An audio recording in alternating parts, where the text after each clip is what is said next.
The Galactic Concord was meant to be a place of unity, a vast diplomatic body where civilizations old and new gathered to maintain order among the stars. For humanity, this was history in the making. Only a decade ago, they had made first contact with intelligent life beyond their home system. Now, for the first time, they stood among the great empires of the cosmos, ready to claim their place.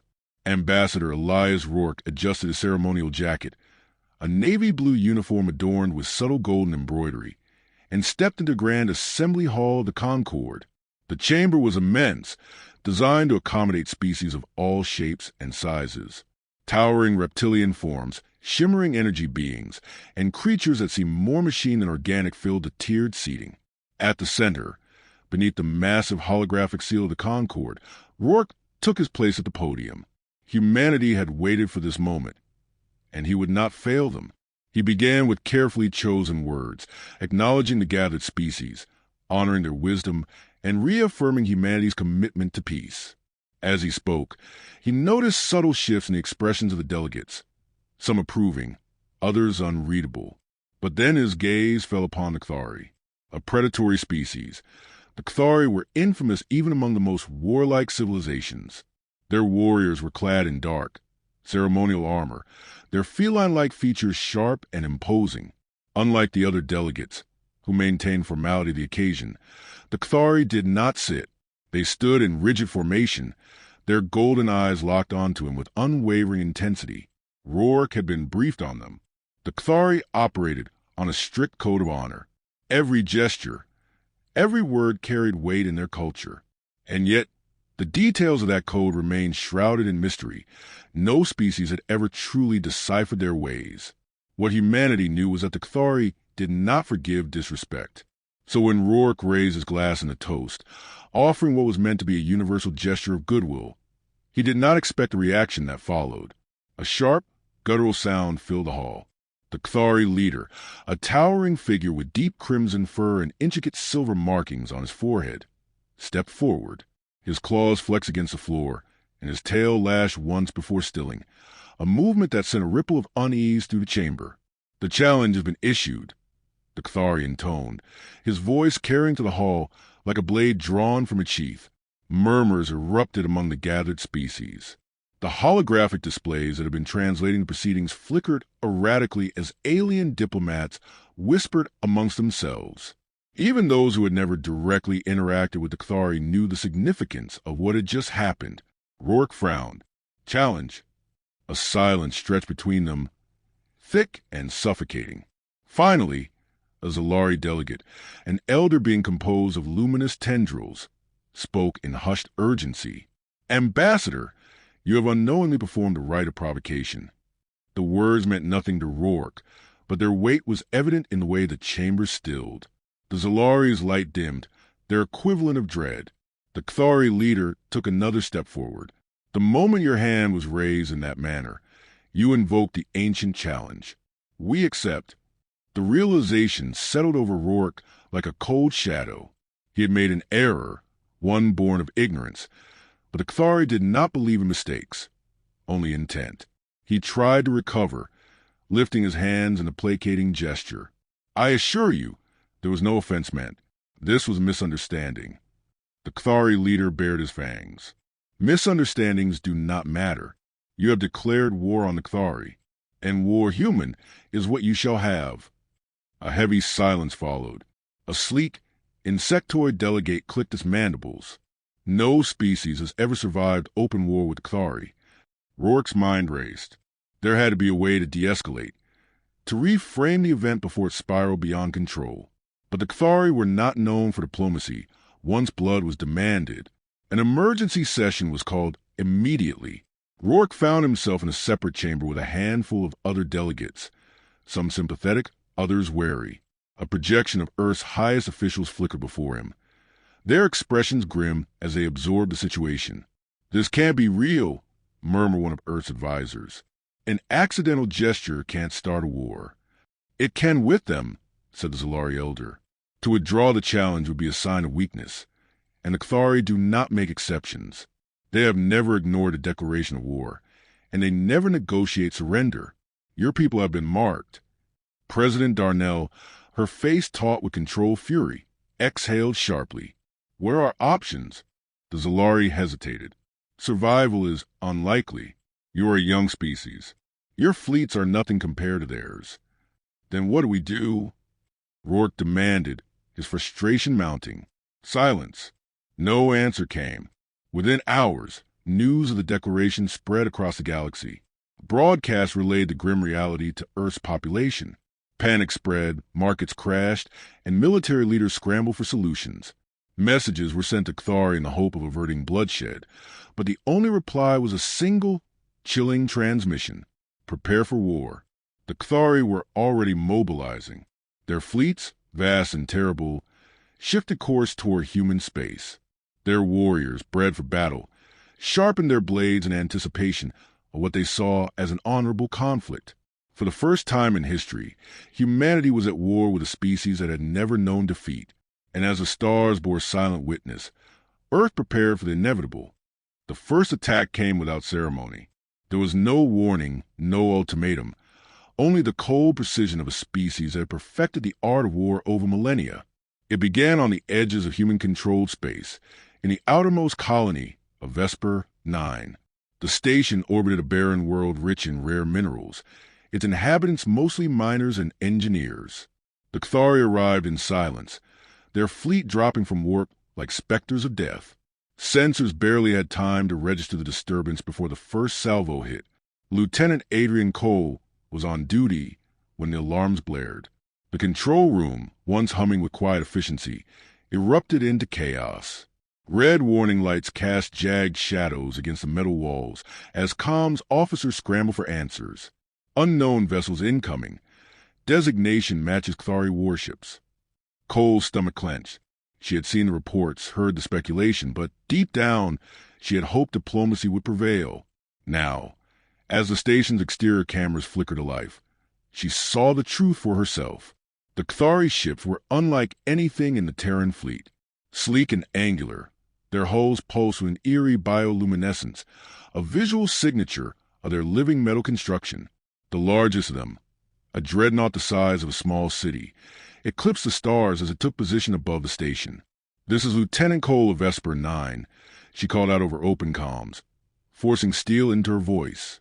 "You are entering Terran-controlled space. Identify yourselves." The response came not as words, but as a concentrated particle beam that tore through the station's outer defenses like paper. Explosions rocked the facility. Emergency klaxons screamed as hull integrity dropped. "All personnel evacuate," someone shouted, but Cole was already moving, guiding her team toward the escape pods. A deafening roar filled the corridors as another blast hit, sending bodies sprawling. The Kthari did not fight wars, they ended them. By the time Cole reached the last pod, half the station was already gone. Through the viewport, she caught a glimpse of the Kthari fighters weaving effortlessly through the wreckage, cutting down any fleeing shuttles with ruthless efficiency. No survivors. No mercy. The escape pod launched, tumbling into the void. Cole pressed a shaking hand against the controls, sending a desperate distress signal to Earth. She didn't know if it would reach anyone in time. Vesper 9 was the first to fall. It would not be the last. The attack on Vesper 9 shattered any illusion of survival. Within days, more colonies fell, each one erased with terrifying efficiency. The Kthari moved with an unshakable certainty, their fleets precise, their tactics unstoppable. On Earth, President Darnell stood in the underground war room, watching the unfolding disaster through a massive holographic display. Red markers littered the star map, each one a lost outpost, a destroyed fleet, a massacre. "Their strategy is systematic," said General Vance, his jaw tight with barely restrained frustration. "They're not wasting resources. They strike, they kill, they move on. No occupation, no demands, just total eradication." Darnell folded her arms, her expression unreadable. "And our response?" Vance hesitated. "We're trying. Every fleet we send gets annihilated. Our weapons barely scratch their armor. Our best pilots can't match their maneuverability." He exhaled sharply. "Madam President, we are losing. Badly." The room fell silent. The assembled military officials and advisors knew the weight of those words. Humanity had faced war before, had suffered, had bled, but this was different. The Cathari weren't an enemy to be reasoned with. They fought not for resources, not for territory, but for honor. And to them, humanity was nothing more than an unworthy opponent, a species to be wiped from existence. Then a new voice cut through the tension. There's something they don't expect. All eyes turned to a man standing near the edge of the room. Ambassador Elias Rourke, the very man whose unintended gesture had sparked this war, met their gazes with quiet intensity. They expect us to break, Rourke continued. Every species they fought before has crumbled under their assault. They assume we'll do the same. General Vance frowned, and Rourke took a step forward. They don't understand us.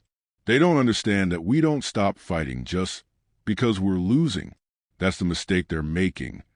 A murmur rippled through the room. For all their technological inferiority, humans had one undeniable strength: adaptation.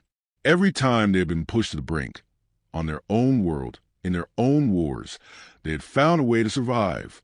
President Darnell's gaze lingered on the holographic map, her mind working through possibilities. Then she nodded. Then let's make them regret underestimating us.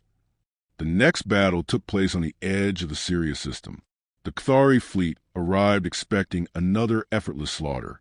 Instead, they found a trap. Human forces had spent weeks studying every recorded battle against the Cathari, searching for patterns, for weaknesses. What they discovered was subtle, an overconfidence woven into their tactics. The Cathari always assumed they would win. Their formations, their maneuvers, all relied on overwhelming force. So humanity exploited it. At first, the battle played out as the Cathari expected. Human ships engaged, fought, and began to fall. But this time, something was different. Retreats were deliberate, not panicked. Losses were calculated. The Cathari, used to enemies breaking under pressure, pushed forward, straight into the ambush waiting for them, hidden within the thick asteroid fields of Sirius. For human ships emerged, weapons primed. With precision strikes, they targeted the one vulnerability the Cathari had never needed to protect: their supply vessels. Within minutes, the Cathari's logistical chain was in chaos. Cut off from reinforcements, their fleet faltered. They were still stronger, still deadlier, but for the first time in living memory, they were also vulnerable. And then, in an act that sent shockwaves through the galaxy, a Cathari warship was destroyed. Not just damaged, not just crippled, destroyed.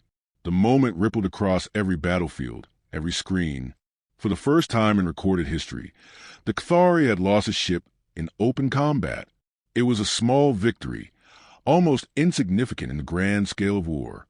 But to humanity, it was everything, because it meant the Cathari could be beaten. On the bridge of his flagship, the Cathari Supreme Warlord stood in silence, watching the wreckage drift through space. His golden eyes narrowed as his claws flexed in thought. Humanity had been meant to fall. Their kind was weak, undisciplined, unworthy of war. And yet they had endured. Slowly, a new thought took shape in his mind, one that unsettled him in a way he had never known. What if humanity was not just another species to be conquered? What if, against all expectations, they were something far more dangerous? What if they were worthy? The wreckage of the Cathari warship drifted in the void. Its once impenetrable hull now shattered metal and frozen corpses. Across human space, the news spread like wildfire. The invincible had bled. It was not just a victory. It was proof. Proof that the Cathari, for all their brutality and tactical supremacy, could lose. On Earth, the war rooms buzzed with newfound energy. Analysts dissected the battle at Sirius, searching for patterns, for opportunities. For the first time, strategies weren't centered on mere survival, but on fighting back. But the Cathari were not an enemy that licked its wounds in retreat. They were a species that had never known the taste of defeat, and now they burned with singular purpose: to reclaim their honor. The next assault came swiftly. No longer methodical eradication. This was retribution. Entire Cathari war clans, bound by blood and vengeance, surged toward the heart of human space. Earth itself was now the target. The Terran defense fleet scrambled. Every remaining warship, every orbital platform, every last scrap of firepower was mobilized. Humanity was outmatched, outgunned, but not outwilled. They would not go quietly. In the dark void beyond Mars, the largest battle in human history began. The Cathari struck first, their fleet descending in a perfect, merciless formation. Their lead ships, monstrous dreadnoughts lined with serrated hulls, unleashed plasma lances that carved the human defense line like fire through dry leaves. Admiral Katrin Voss stood on the bridge of the TDS Resolution, her knuckles white against a metal rail. The battle played out across the holographic display. A brutal, desperate struggle. She had fought wars before, had watched ships burn and crews die, but this was different. She turned to her officers. We can't win in a straight fight. They're too fast, too strong. We need to break them apart. Commander Ortega, her tactical officer, nodded sharply. We've analyzed their response patterns. They react with absolute aggression. If we lure them in, we can split their formation. Voss's mind raced. It was a gamble, but at this point, everything was. She activated the fleet-wide channel. All ships, fall back toward the Soul Gate. I repeat, fall back. Leave the flanks exposed. A calculated weakness. A provocation. The Cathari saw their prey retreating, saw the opening, and took the bait. Their fleet surged forward, closing the distance, their war hymns echoing across intercepted transmissions. They smelled victory. That was when the trap was sprung. Hidden within the magnetic storms of Jupiter's orbit, a second Terran fleet emerged, their weapons primed and targeting systems locked. The TDS Vanguard led the charge, unleashing a new prototype weapon, a resonance torpedo designed to disrupt the Cathari's living metal hulls. The first detonation sent a ripple through space. Cathari ships, once impervious to conventional bombardment, fractured. Their defenses, so long thought unbreakable, wavered. For the first time in their existence, the Cathari hesitated. That single moment of doubt was all humanity needed. The fleet struck with everything they had: railguns, particle beams, nuclear lances. The once perfect Cathari formation collapsed into chaos. Voss gritted her teeth as the Resolution's cannons roared, sending round after round into the enemy flagship.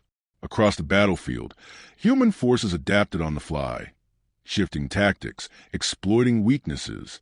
What the Cathari had always dismissed as disorder, as weakness, was in fact humanity's greatest strength. Then came the moment that changed the war. One of the Cathari warlords, a veteran of 1,000 conquests, sent a transmission, not a surrender, but of acknowledgement. In a voice like grinding stone, he spoke. You are not prey. The word spread across the Cathari fleet. The warriors, raised in a culture where only the strongest were honored, saw the battlefield for what it was. Not a massacre, but a true fight. For the first time, they saw humanity as worthy, and for the first time, they hesitated to destroy them. The battlefield above Earth burned with the dying light of shattered warships. Human vessels, scarred and battered, held the line against the Cathari onslaught. Debris drifted like silent tombstones, the remnants of those who had fought and fallen. Admiral Katrin Voss stood on the bridge of the TDS Resolution, her gaze locked onto the battle display. The Cathari had suffered losses, more than ever in their history, but they had not retreated. Their honor would not allow it. This war had started with an insult. Now, it would end only in triumph or annihilation. The transmission came through again, the same deep, growling voice that had echoed to the fleet minutes before. You are not prey. Voss clenched her fists. The warlord's words carried weight, more than a battlefield acknowledgement. It was a shift in how the Cathari perceived them. But would it be enough? Across the void, the Cathari's supreme warlord, Varesh Tal, watched the conflict from his own flagship, the Bloodfang. He had led his people to war believing humanity was weak, unworthy of challenge. But here, now, they had proven something he had never expected. They had adapted. They had learned. And, most importantly, they had fought with ferocity that could not be dismissed. A message flashed across human channels, an invitation. Voss exhaled sharply. He wants to meet? Commander Ortega, his face grim beneath the red emergency lighting, nodded. Not to negotiate surrender. This is something else. Voss knew what it meant. In Cthari culture, the final battle was not always fought with fleets, but with leaders. One-on-one combat, a duel to decide the fate of a war. She turned to the holocom, where President Darnell and Earth's High Command were waiting. If we refuse, the war continues, she said. But if we accept and lose, we could lose everything. Darnell's expression was unreadable. Then, finally, she said, "Who do we send?" The answer was obvious. Minutes later, Ambassador Elias Rourke stood in the airlock of the Resolution, clad in a reinforced combat suit, his heart pounding in his chest. He had never been a soldier, but this war had begun with him. It had to end with him. The duel took place aboard the Bloodfawn, in the heart of the Cthari flagship. The chamber was vast and dimly lit, the walls lined with ancient weapons and banners of past conquests. Varesh Tal waited at the center, his towering form radiating power. In one hand, he held a ceremonial blade, its serrated edge pulsing with alien energy. Rourke stepped forward. He was armed with nothing but a standard combat knife and sheer determination. The warlord studied him, golden eyes narrowing. "You understand what this means?" Rourke nodded. "This isn't about who's stronger. It's about proving we belong." A slow, rumbling sound came from Varesh, almost a chuckle. Then, with the speed of a predator, he struck. The duel was brutal. Varesh moved with terrifying precision, his strikes nearly too fast to follow. Rourke barely dodged the first swipe, feeling the blade carve through the air inches from his face. He countered, driving his knife toward the warlord's side. But Varesh deflected it effortlessly. Rourke hit the ground hard, pain shooting through his ribs. But he refused to stay down. He had to prove humanity was worth sparing. The fight continued, a deadly dance of strength versus resilience. Rourke took every opening, every chance to land a blow, no matter how small. He was bleeding battered, but he did not stop. Finally, as Varesh lunged for a finishing strike, Rourke twisted, using the warlord's own momentum against him. His blade found a gap in the Cthari's armor, piercing just enough to draw blood. For the first time in his life, Varesh Tal staggered. Silence filled the chamber. The watching Cthari warriors did not move.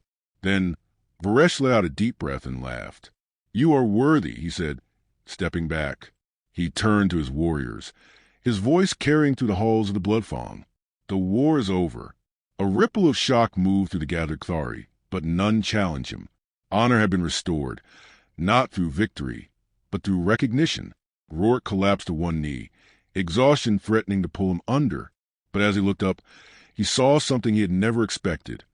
Respect in the eyes of the galaxy's deadliest species. The war was over. Months later, humanity stood on the precipice of something new. The war had nearly wiped them out, but they had endured. And more than that, they had earned a place among the stars. In the grand assembly hall of the Galactic Concord, where the war had begun, Rourke once again stood before the gathered species. This time, he did not stand alone. Beside him, Varesh Tal watched in silence, his presence a symbol of the impossible alliance forged in blood and fire. Rourke took a breath, then spoke. "Humanity is here to stay." And this time, the galaxy listened.